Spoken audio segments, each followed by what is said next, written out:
네, 앞서 보신 것처럼 롯데그룹을 수사하고 있는 검찰이 롯데일가 비자금 내역에 수사를 집중하고 있습니다. 초호화 변호인단을 꾸린 롯데그룹과 검찰의 수사가 어떤 결과를 가져올지 주목되고 있는데요. 백성문 변호사와 함께 주요 쟁점들 짚어보겠습니다. 어서 오십시오. 네, 안녕하세요.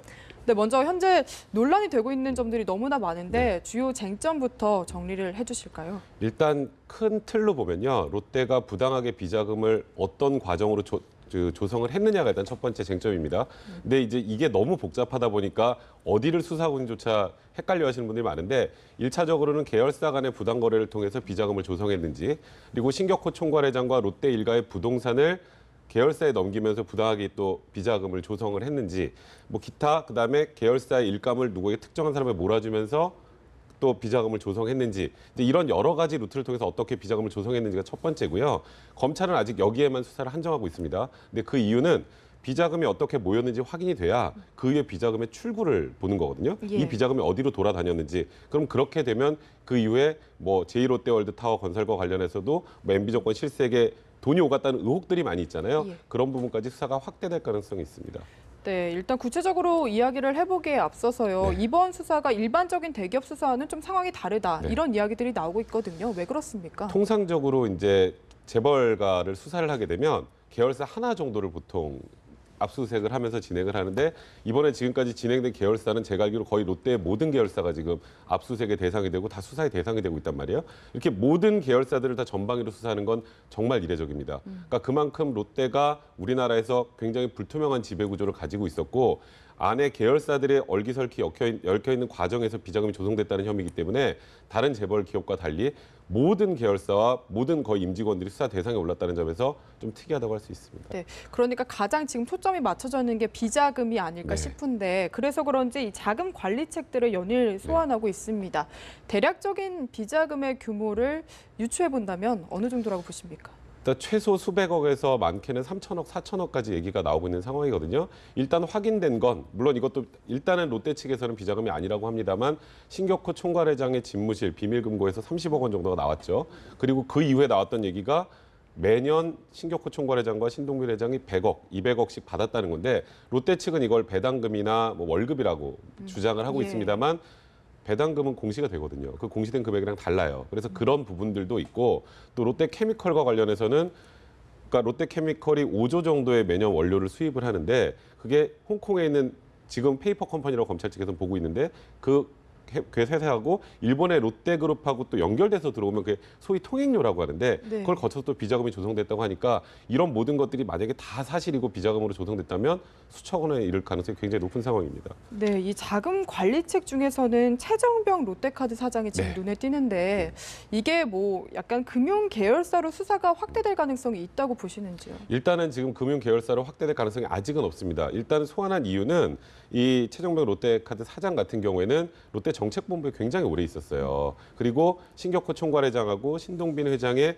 자금을 굉장히 오래 담당을 했다는 얘기가 있기 네. 때문에 일단 소환을 하는 거고요. 근데 자금 담당 과정에서 만약에 롯데카드나 이 계열사들이 뭔가 동원이 됐다면 그러면 수사가 확대될 가능성이 있는데, 일단은 그 카드 회사 사장이기 때문이 아니라 자금을 담당했던 임원이었기 때문에 소환하는 거라 조금 아직은 그 사이는 좀 단절을 해야 되는 게 아닌가 생각이 좀 드네요. 네, 그렇다면 뭐 일본 롯데로까지 수사가 확대될 가능성은 네. 있을까요? 지금 검찰에선 확대를 할 수밖에 없다라고 지금 얘기를 하고 있어요. 왜냐하면 롯데케미컬 아까 제가 말씀드렸던 것처럼 네. 원료 수입하는 과정에서 일본 롯데를 거쳤단 말이에요. 근데 물론 롯데 측에서는 그게 97년도에 IMF 때 너무 금리가 비싸서 거쳐서 오는 게, 그쪽이랑 금리 차이가 2배였으니 거쳐오는 게 싸서 했던 거고, 그건 공정에서 문제 없다고 했던 거다라고 하지만 무언가 석연치 않은 점이 있다고 검찰이 보고 있거든요. 근데 이제 하나 문제는 신격호 총괄회장도 그렇고 신동빈 회장도 그렇고 일본 정재계 인사들과 굉장히 친합니다. 네. 뭐 신격호 총괄회장, 뭐 나카소네 전 총리나 일본의 보수 정치인들하고 친하다고 이미 알려져 있는 사실이기 때문에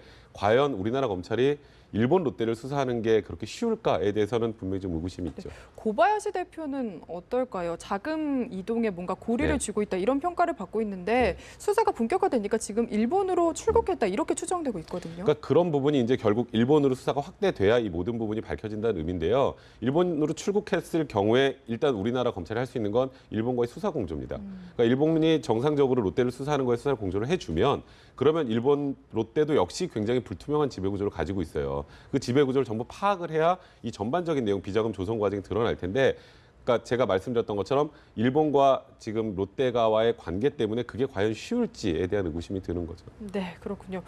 그리고 또 이게 4월 중순에 뭔가 수사가 본격화되기 이전에 정책본부가 뭔가 대량으로 하드디스크를 폐기했다는 지금 네. 정황들이 포착되고 있거든요. 이거는 수사에 어떤 영향을 줄까요? 사실 그러니까 하드디스크가 말 그대로 지워졌다면 하드디스크의 내용이 지워졌다면 요즘에 디지털 포렌식 작업이라고 해서 다 복구가 됩니다. 네. 근데 말 그대로 하드디스크 자체를 교체해 버렸으면 예. 과거 거를 찾지 못하면 이 과거의 자료들은 찾을 수 없거든요.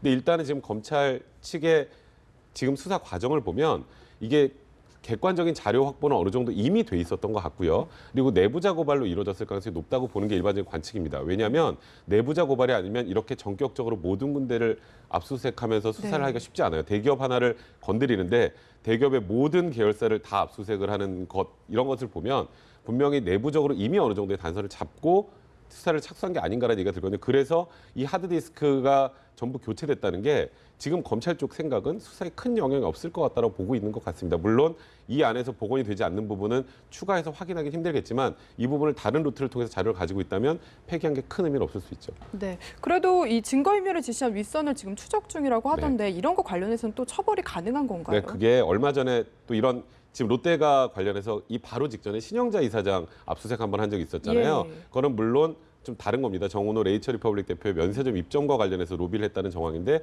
그 당시에 신영자 이사장이 그러니까 실질적으로 소유주인 회사를 압수수색하는 과정에서 증거인멸한 혐의로 그 당시 그 계열 사장을 구속했어요. 그러니까 지금 롯데도 이렇게 4월 중순부터 뭔가 조직적으로 증거를 인멸했다면 증거인멸한 임원들이 뭐 증거인멸의 교사나 증거인멸죄로 처벌이 될 가능성도 배제할 수는 없는 겁니다. 네.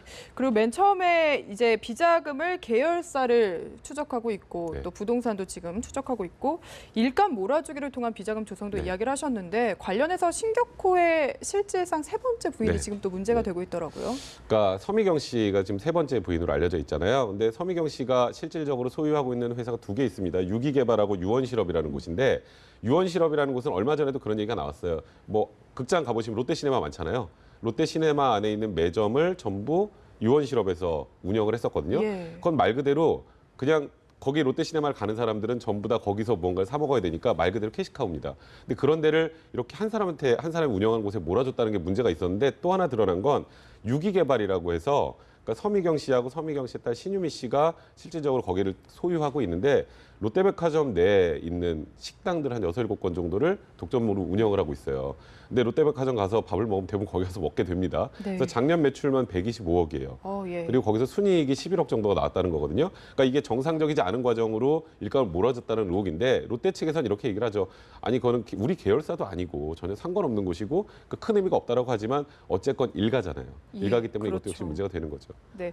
어쨌든 어느 정도 검찰이 지금 확신을 갖고 비자금 추적을 하고 있는데 만약에 비자금이 확실히 밝혀진다면 이제 네. 출구를 말씀하신 대로 밝혀야 하지 않겠습니까? 뭔가 MB 정권과의 연관성 어떻게 보시나요? 사실 MB 정권 시절에 롯데가 굉장히 컸습니다.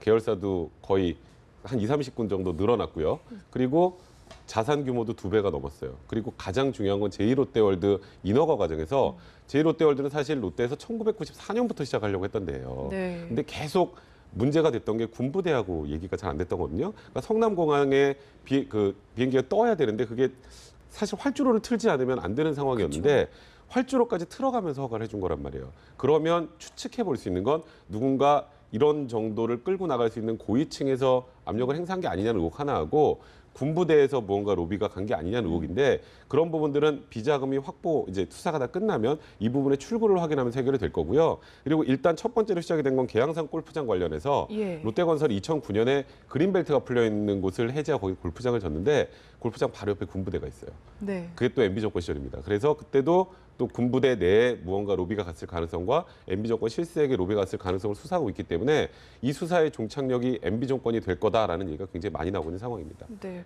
어쨌든 정말 대대적인 검찰 수사가 이루어지고 있고 여기에 대응해서 지금 롯데가 초호화 변호인단을 구성을 했거든요. 설명 좀 해주시죠. 사실 우리나라 그 로펌이라고 하면 1, 2, 3, 4등이 김앤장, 뭐 태평양, 광장, 세종, 뭐 순서는 본인들이 다들 1, 2등이라고 하니까 예. 한 네 군데가 전부 다 들어가는데 김앤장의 이제 천성관 전 중앙지검장 같은 경우에는 롯데 형제난 때부터 이 롯데 계열사 전반의 일을 하고 계셨던 분이에요. 이분이 들어오게 되고 차동민 대검찰청이라고 해서 과거에 이분은 그 최규성 게이트 관련해서 김대중 대통령의 삼남 홍벌씨를 구속 기소했던 사람입니다. 이런 분들이 일단 김앤장에 들어오고 그다음에 태평양과 광장과 세종은 지금 롯데호텔, 롯데카드, 그다음에 또 지금 뭐 롯데 홈쇼핑, 롯데건설 굉장히 많은 계열사들 있잖아요. 각 계열사들 맡아서 담당을 하고 있는데 대부분 이 핵심 인력들은 과거 특수통 출신들입니다. 그러니까 쉽게 말해서 이런 부분을 수사했던 분들이에요. 그러니까 이런 부분을 수사했던 분들이니까 수사의 맹점도 가장 잘 알 분들이잖아요. 있겠네요. 그래서 이런 분들을 전체적으로 정말 메머드급으로 꾸려서 대응을 하고 있는 상황입니다. 네, 그렇다 보니까 뭔가 창과 방패의 대결 네. 아니냐 이런 이야기도 나오고 있는데 어느 쪽이 더 유리하다고 보시나요? 사실 지금 롯데가 관련해서 나오고 있는 내용들을 보면 완벽하게 무혐의로 끝날 가능성은 거의 없습니다. 그러면 두 번째로 변호인단이 생각돼야 되는 거는 규모를 줄이는 거예요. 그러니까 최소한 이쪽에서 들이미는 증거를 배척할 만한 다른 증거들을 확보해서 최대한 금액을 줄이는 게 일단 목적이 아닐까. 뭐 그러면 창과 방패 대결보다 무승부가 될 수 있겠죠. 그러니까 최대한 그런 쪽으로 변호를 집중할 가능성이 높습니다. 네.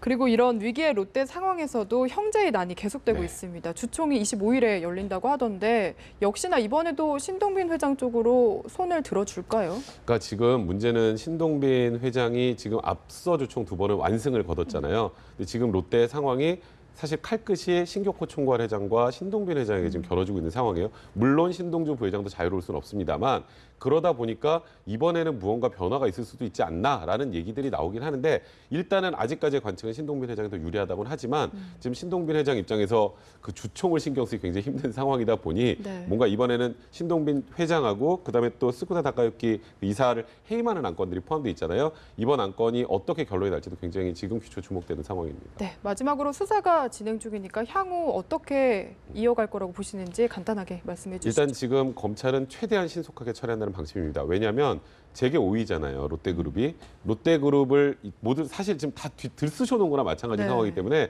이거는 회사에도 굉장히 악영향을 끼치고 국가 경제에도 사실 큰 도움은 되지 않습니다. 그렇기 때문에 최대한 빨리 신속하게 수사를 마무리하고 그 비자금과 관련된 이제 출구를 수사하는 입장이니까요. 일단 검찰 입장에서는 최대한 신속하게 처리를 하되 정확하게 지금 나와 있는 혐의들을 입증하겠다는 그런 계획으로 알려져 있습니다. 네, 지금까지 백성문 변호사와 함께했습니다. 말씀 잘 들었습니다.